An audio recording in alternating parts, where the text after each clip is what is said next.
This is the alternative method for the Maguire study. It is a field experiment instead of a lab. The aims of this study are to examine semantic topographical memory retrieval and determine if spatial layouts activate similar parts of the brain. Basically, what this means is that they're trying to see if retrieving memories of maps is activating similar parts of the brain as routes. The second aim is to assess landmark knowledge through the famous landmark test, where the participants have to describe famous landmarks that they've never been to. The final aim is to compare topographical and non-topographical semantic memory to see if the same regions of the brain are activated, regardless of the type of semantic memory. Basically, this is seeing if the same parts of the brain are being activated during a film plot and film stills tasks as the landmark tasks. In the study, there are 25 participants. 20 of them are male and 5 are female.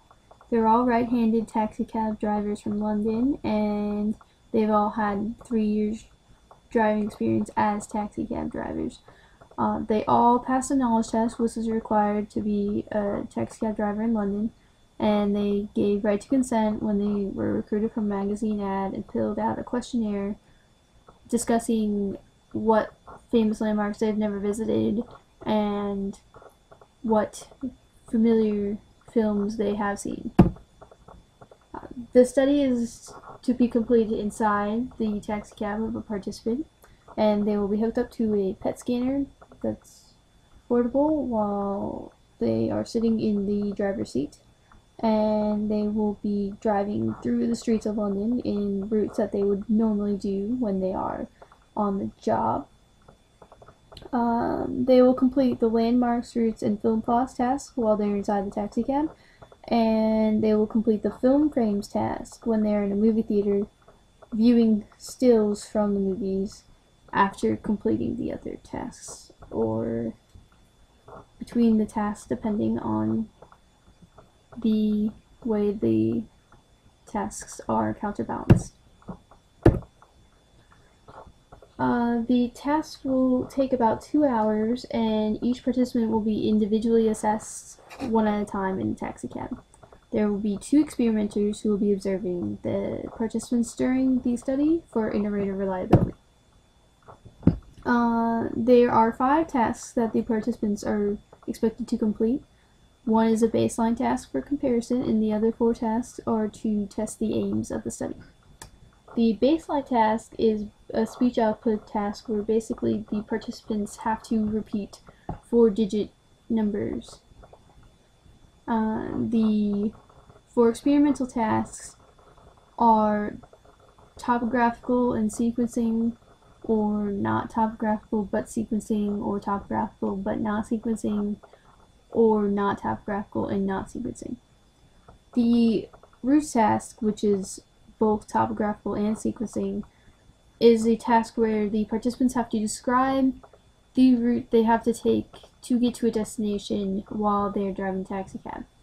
The landmarks task is topographical but not sequencing because their participants are required to describe famous landmarks that they have never visited.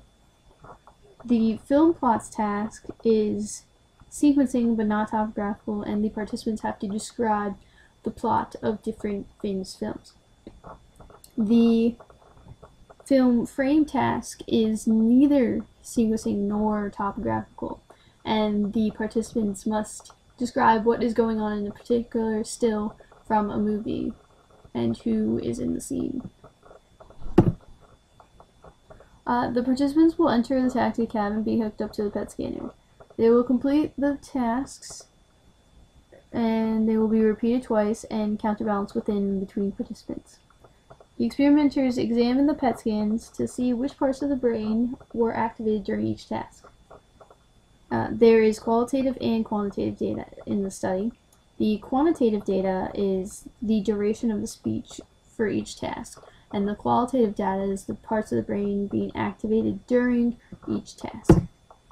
The way the analysis of data will work is that they record the duration of speech, and then the means are calculated from the 50 scans for each of the tasks after the data has been digitally analyzed.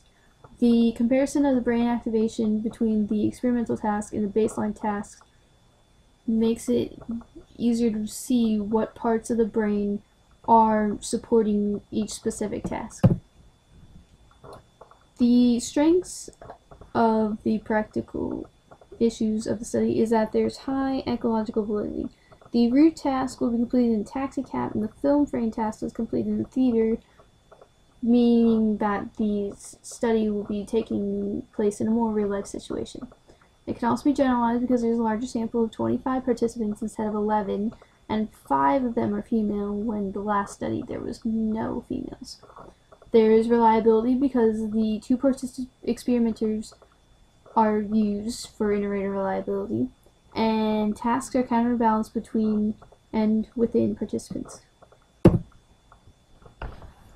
Some weaknesses of the study is that it's expensive. The PET scans is a very expensive procedure, and 250 PET scans are completed in the study, and it's per scan for costs. Time consuming because the 25 participants will be tested one at a time, and the PET scans completed will have to be a certain length of time, so the participants will be doing the study for a couple of hours. Some ethical strengths are that there's no long-term harm because the PET scans are approved by the Radioactive Substances Advisory Committee, and at most the PET scans may be slightly uncomfortable. All ethical guidelines are followed because there's right to withdraw, and their right to consent was given when the participants filled out the questionnaire from a magazine advertisement. Some ethical weaknesses is that the PET scans may become distracting while the participants are driving taxi cabs, and it could affect how they're driving and possibly cause an accident. The scans could also cause stress for the participants when they try to recall each of the tasks and may become tired after participating in the experiment for several hours.